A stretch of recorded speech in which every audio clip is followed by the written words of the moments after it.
Donald Trump છેલ્લા ઘણા સમયથી પોતાને પીસકિંગ એટલે કે શાંતિનો મસીહા સાબિત કરવા માટે એડી ચોટીનું જોર લગાવી રહ્યા છે. આ માટે તેમણે જાતના કેમ્પેન ચલાવ્યા, દુનિયાભરના નેતાઓને ભેગા કરીને શાંતિ સમજૂતીઓના કાગળો લહેરાવ્યા. પણ હકીકત એ છે કે ટ્રમ્પના કાગળો પર ભલે શાંતિ આવી ગઈ હોય, પણ જમીની હકીકત કંઈક અલગ જ છે. તેમણે કરાવેલી 5 મોટી પીસ ડીલ પત્તાના મહેલની જેમ તૂટી પડી છે. અને એક સીઝફાયર બાબતે તો ટ્રમ્પે દુનિયાની સામે સાવ ખોટું બોલી દીધું હતું. અમેરિકી રાષ્ટ્રપતિ Donald Trump Nobel peace prize મેળવવા માટે ઘણા સમયથી લોબિંગ કરી રહ્યા છે, જેને લઈને મીડિયામાં મોટો હોબાળો મચાવ્યો.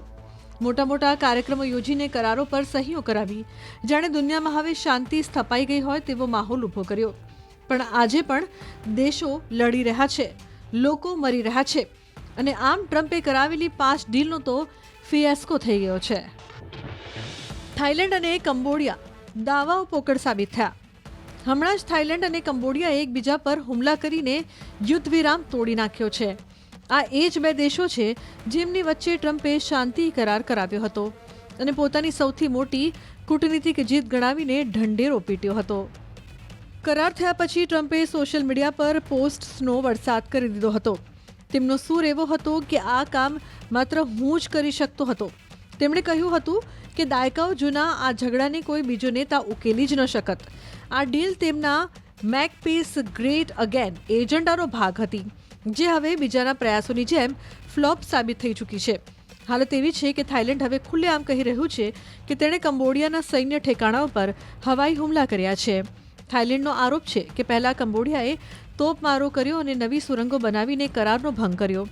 એટલે બેંકોક ગયા મહિને જ આ સીઝફાયરને કામચલાઉ ધોરણે રદ કરી દીધું હતું. તો બીજી તરફ ગાઝાનો સીઝફાયર પ્લાન પણ લગભગ નિષ્ફળ જ ગયો છે. ટ્રમ્પ પ્રશાસનની મધ્યસ્થીથી ઇઝરાયલ અને હમાસ વચ્ચે શાંતિ સમજૂતી થઈ હતી, જે માંડ થોડા કલાકો ટકી શકી. બંને પક્ષે ફરી એકબીજા પર હુમલા શરૂ કરી દીધા. હમાસ પર આરોપ છે કે તેણે સીઝફાયર પછી તરત જ ઇઝરાયેલી સૈનિકો પર હુમલો કર્યો અને જવાબમાં ઇઝરાયેલે ગાઝા પર એર સ્ટ્રાઇક કરી દીધી. અને આમ ટ્રમ્પનો આ શોરબકોરવાળો કરાર પણ માત્ર કાગળ પર જ સફળ રહ્યો. આ ઉપરાંત કોંગો અને રવાંડા વચ્ચેનો ટ્રમ્પનો શાંતિ કરાર પણ વારંવાર નિષ્ફળ જઈ રહ્યો છે. સહી સિક્કા થયા હોવા છતાં પૂર્વીય કોંગોમાં લડાઈ ચાલુ છે. સેના અને M23 વિદ્રોહીઓ એકબીજા પર યુદ્ધ વિરામ તોડવાનો આરોપ લગાવી રહ્યા છે. ટ્રમ્પના પહેલા કાર્યકાળની સૌથી મોટી સફળતા ગણાતો અબ્રાહમ એકોર્ડ્સ પણ હવે ડચકા ખાઈ રહ્યો છે. આ કરાર હેઠળ ઇઝરાયેલના સંબંધો UAE, બહેરીન, સુદાન અને મોરોક્કો સાથે સામાન્ય કરવામાં આવ્યા હતા, પરંતુ ગાઝા સંઘર્ષ વધ્યા પછી આ દેશો અને ઇઝરાયેલ વચ્ચેના સંબંધો એકદમ ઠંડા પડી ગયા છે. પીસકિંગ બનવાના ચક્કરમાં ટ્રમ્પે એક મોટું જૂઠ પણ બોલ્યું હતું.